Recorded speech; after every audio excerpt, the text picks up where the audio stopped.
हम सब जानते हैं कि परंपरागत तरीके से हमारी जो खेती का तरीका है वो काफ़ी ठीक था, लेकिन खेती में मशीनों के इस्तेमाल करने से, मशीनों के प्रयोग करने से किसानों के लिए और जलवायु के लिए, सबके लिए एक बहुत ही सकारात्मक प्रभाव देखा जा रहा है।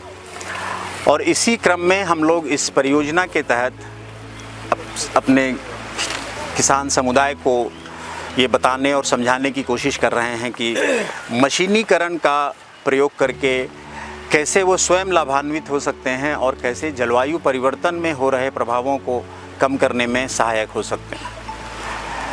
हम सब इस बात को पर सहमत हैं कि मशीनों के प्रयोग से काम करने में सहूलियत होती है। सबसे पहले श्रम कम लगता है और समय कम लगता है। इससे ज़्यादा ज़रूरी किसानों को ये समझना भी है कि इसके द्वारा किए गए खेती के काम में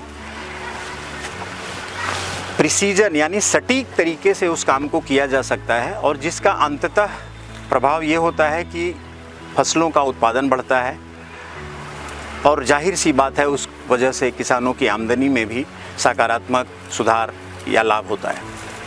तो मशीनीकरण के विषय को आगे बढ़ाते हुए हम लोग आज यहाँ पर कुछ मशीनों के प्रयोग को खेत में करके, और हमारे जो प्रोजेक्ट के धुरंधर कार्यकर्ता हैं, उनके कुछ महिलाएं हैं, कुछ नवयुवक हैं, ये सब साथ में किसानों के साथ मिलके इसको आगे बढ़ाने का काम कर रहे हैं।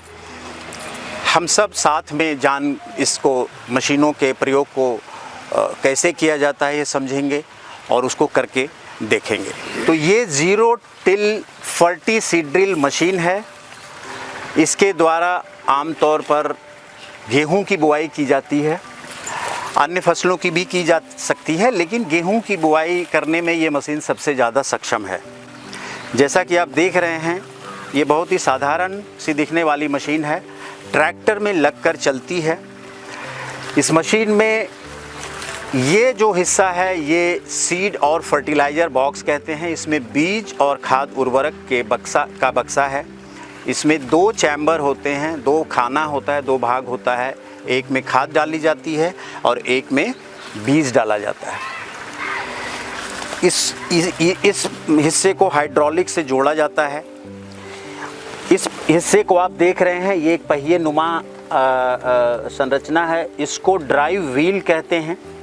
ये जब चलती है तो ये मशीन के इस गरारी को पावर देती है, जो बीजों के और खाद के गिरने की प्रक्रिया को निर्धारित करते हैं और नियंत्रित करते हैं। इसको ड्राइव व्हील कहते हैं। ये चेन से कनेक्ट होती है, शाफ्ट से, और ये अंदर जा कर के उस ड्राइव को चलाती है जो बीजों को गिराते हैं।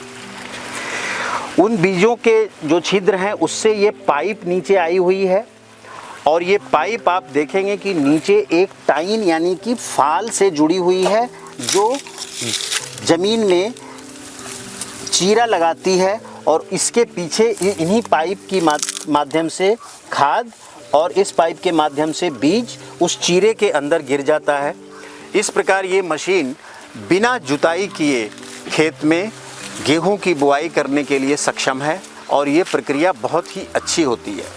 इससे पहली बात यह है कि धान की कटाई के बाद बिना समय गंवाए गेहूं की बुआई की जा सकती है। दूसरी बात यह है कि इसमें अत्यधिक जो गेहूं की फसल को तैयार करने में जो जुताई होती है, उसकी कई बार जुताई करते हैं आमतौर पर किसान, तो उसमें बहुत सारा खर्च आता है, बहुत सारा डीजल जलता है, बहुत सारे कार्बन का उत्सर्जन होता है।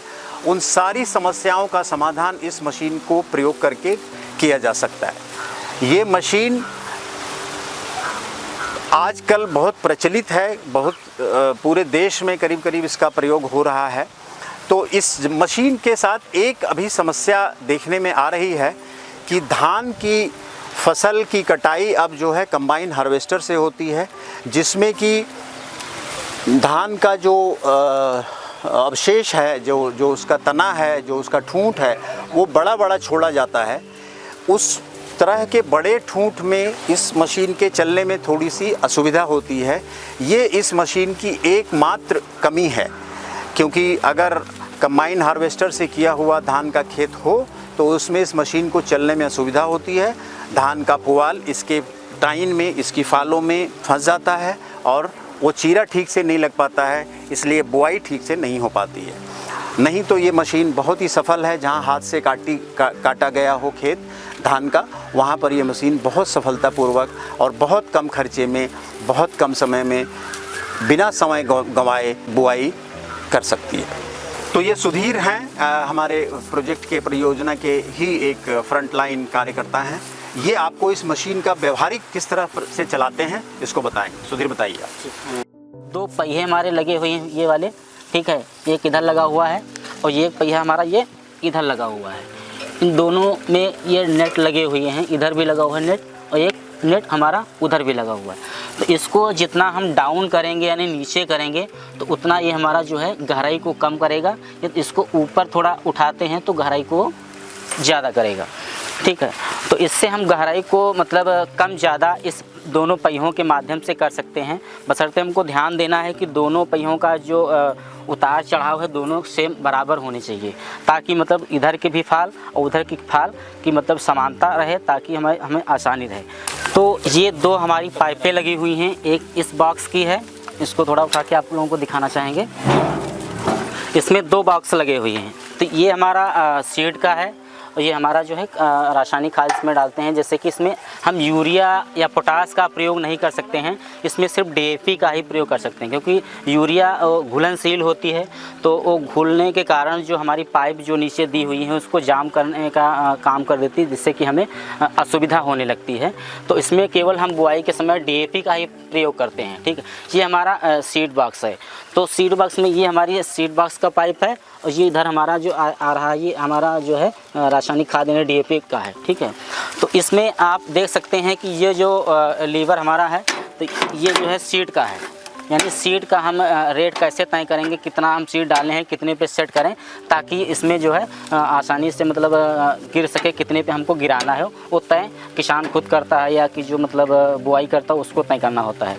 इधर का जो हमारा दूसरा लीवर है तो ये हमारा जो फर्टिलाइज़र का है, यानी इसको भी किसान अपने मतलब मात्रा अनुसार, वैसे तो इतना इसमें मशीन के द्वारा हमें खाद बीज दोनों कम लगते हैं, लेकिन इसमें क्या होता है कि ये खाद का हमारा है मतलब फर्टिलाइज़र का, कि इसको हमें कितने पे सेट करना है, ठीक है। तो जैसा कि आप देख रहे हैं इसमें नंबर दिए हुए हैं 0 से लेकर के 1 2 3 4 5, यानी लास्ट हमारा गया है 22 सेम। ये हमारा सीड का है, ठीक है। उसी तरह ये हमारा जो फर्टिलाइज़र का है इसमें भी सेम है 0 से लेके 22 तक। तो सीड रेट अगर जो हम देखा जाए कि जैसे कि हम लोग इसमें धान की या गेहूं की बुआई करते हैं, उदाहरण के लिए हम बताते हैं आपको। जैसे हम इसमें जो है गेहूं की बुआई करते हैं तो गेहूं की बुआई में से परंपरागत तरीके से इसमें जो है बीज 20 से 25 किलो लोग किसान इसमें डालते हैं, लेकिन जो मशीन से बुआई की जाती है इसमें 13 से 15 किलो तक हम लोग इसमें सीड रखते हैं, ठीक है। तो 13 किलो के हिसाब से अगर जो हम इसमें बीज डालते हैं तो इसको हम 10 यानी 10.5 पे इसको आराम से सेट कर सकते हैं। यानी कि प्रति बीघा देखा जाए तो प्रति बीघे में जो है 13 किलो बीज के हिसाब से जो डालेंगे बीज तो इसमें 10.5 पे हम इसको सेट करेंगे, ठीक है। उसी तरह अगर जो हम DAP का प्रयोग कर रहे हैं फर्टिलाइज़र का, अगर जो उसमें 15 से 16 किलो उसमें सीड डाल रहे हैं तब आपको उसमें 12.5 पे इसको खाद का सेट करना पड़ेगा, ठीक है।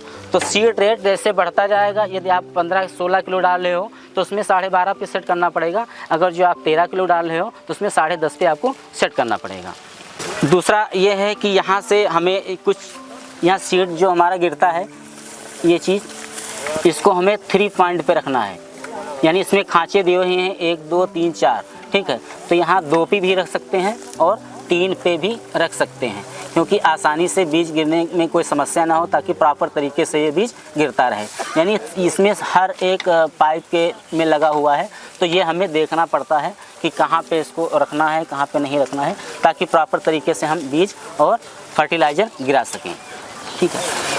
दूसरा ये है कि जो इसमें जो बहुत सारे किसानों का कहना है कि इसमें बीज और खाद कम क्यों लगता है, क्योंकि पारंपरिक तरीके से हम लोग 20 से 25 किलो डालते हैं और DAP भी हमारा ज़्यादा जाता है। तो इसमें क्या होता है कि जैसे जो पारंपरिक विधि से हम लोग बुआई करते हैं, मतलब तो छिटवा विधि इसको बोलते हैं, तो लगभग 30 से 40% जो हमारा सीड है यानी बीज है वो मतलब खेत के ऊपर रह जाता है वो किसी काम के नहीं रहता है, कोई चिड़िया या कि कीड़े मकोड़े खा जाते हैं, तो इसलिए एक्स्ट्रा होता है। ये हमारा जो बीज 13 से 15 किलो बीज हम डालते हैं वो जो हमारा चीरा लगता हुआ जाता है इस फाल के माध्यम से देख पा रहे हैं ये, ठीक है। तो इसके अंदर ही रहता है कि मतलब जहाँ पे मतलब बीज जा रहा है तो मतलब ऐसा संभावनाएं बहुत कम रहती हैं कि बीज हमारा ऊपर आए। दूसरा यह फाल को हमें विशेष ध्यान देना चाहिए क्योंकि बहुत ही नाजुक रहता है, कहीं पे लकड़ी का ठूंठा वगैरह ऐसा कुछ फंस जाता है तो टूटने का बहुत ही डर रहता है, ठीक है। तो इसमें क्या है कि ये जीरो टिलेज, जैसा कि मैं आपको बताना चाहूँगा कि जो धान की कटाई होती है या कि गेहूँ की कटाई होती है, उसमें जो पराली जो ठूठे होते हैं तो उसमें ये थोड़ा उसमें असुविधा देती है कि जो धान के हाथ से जो लोग कटाई करते हैं, ठूठे कम होते हैं, उसमें आसानी से हम इसकी बुआई कर सकते हैं। आप लोग देख पा रहे हैं कि ये जीरो टिलेज से हमारा जो टापलिंग है इसको पहले हम जोड़ते हैं, ठीक है। तो जोड़ने का काम हम लोग कर लिए। यहाँ से फिर हम लोग इसको चूड़ी को थोड़ा जो चूड़ी दी हुई है इसको टाइट करते हैं, यानी जितना हम इसको ढीला करेंगे ऊपर की तरफ उठेगा, ठीक है। उसके बाद जो ज़रा सा इसमें टापलिंग करेंगे तो हमारा जो है कि ऊपर नीचे रहेगा। तो इसको हमें समानता देखने की, दोनों की समानता है कि नहीं, ताकि फार हमारे बराबर रहें। ये हमारे जो व्हील हैं जो गहराई तय करते हैं, गहराई कम ज़्यादा करते हैं, तो इसको पहिया कि हमारे कम से कम 3 अंगुल ज़मीन से होना चाहिए, ऐसे उसको नाप सकते हैं। यानी जो गहराई हमारी जा रही है फाल की तो 4 से 5 सेंटीमीटर इसकी गहराई रहेगी, जो कि गेहूं की बुआई की जो गहराई है इतनी पर्याप्त होती है। आइए अब देखते हैं कि जो हमारा सीड बॉक्स और फर्टिलाइज़र बॉक्स है उसमें बीज डालते हैं। पहले हमें देखना होगा कि जो हमारा जो बॉक्स है उसको अच्छी तरह से उसका साफ़ है या कि उसमें कोई कचरा वगैरह तो नहीं है। जब कचरा वगैरह उसमें रहता है तो उसके बाद हम एक बार देख लेते हैं, ऐसा कुछ नहीं, क्योंकि पहले से हम लोग इसकी सफाई वगैरह पहले से कर रखे हैं, ठीक है। ये हमारा फर्टिलाइज़र बॉक्स है जिसमें हम आपके DAP डाल रहे हैं।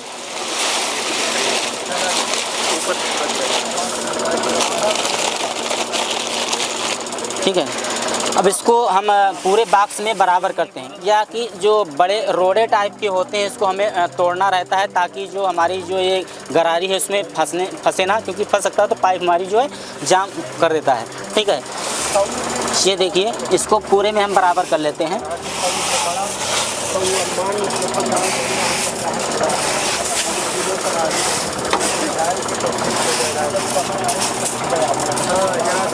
ये हमारा फर्टिलाइज़र हो गया। अब इसमें हम बीज डालते हैं गेहूं का।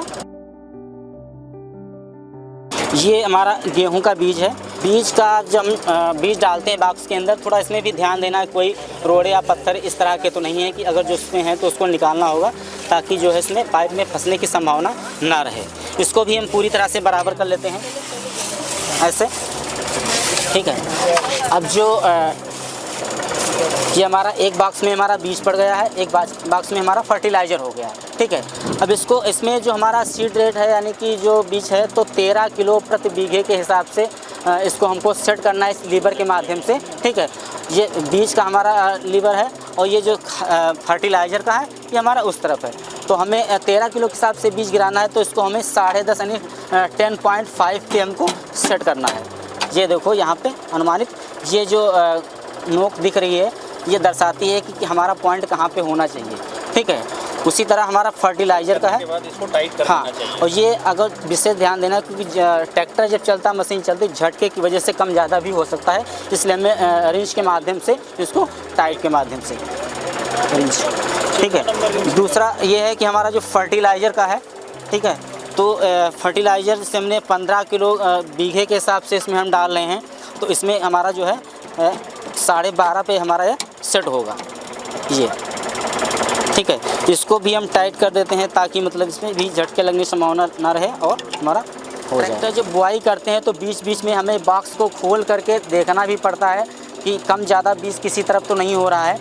जो ट्रैक्टर की स्पीड होती है वो दूसरे में लगभग चलना चाहिए क्योंकि ट्रैक्टर की स्पीड पर निर्भर करता है बीज के गिराव को, दूसरे गियर में इसको चलना चाहिए, ठीक है।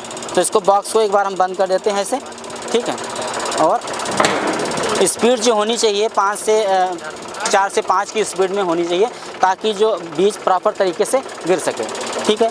दूसरा यह है कि हमें विशेष ध्यान देना होगा क्योंकि कभी कभी क्या होता है पराली या कोई रोड़ा पड़ जाता है तो इसमें फंसने की संभावना रहती है, तो इसको भी हमें प्रॉपर तरीके से पीछे से देखना पड़ेगा ताकि ऐसी कोई मतलब हो रहा है तो इसको हम किसी मतलब किले या कि बाड़ी या सरिया के माध्यम से इसको हम निकाला जा सकता है। क्योंकि कभी कभी क्या होता है ये थोड़ा सा छोटा होता है तो इसको थोड़ा गैप दे देते हैं। इसमें ये हमारा सीड का है और ये हमारा फर्टिलाइज़र का, तो दोनों में हमें देखना है कि ऐसा तो नहीं कोई मिट्टी फंस गई हो या कि रोड़ा फंस गया हो या कि कोई पराली फंस गई हो, तो इसमें भी हमें यानी चारों तरफ में ध्यान देना रहता है। ठीक है, तो ठीक है, एक बार चला के देखते हैं, आप लोग देख सकते हैं।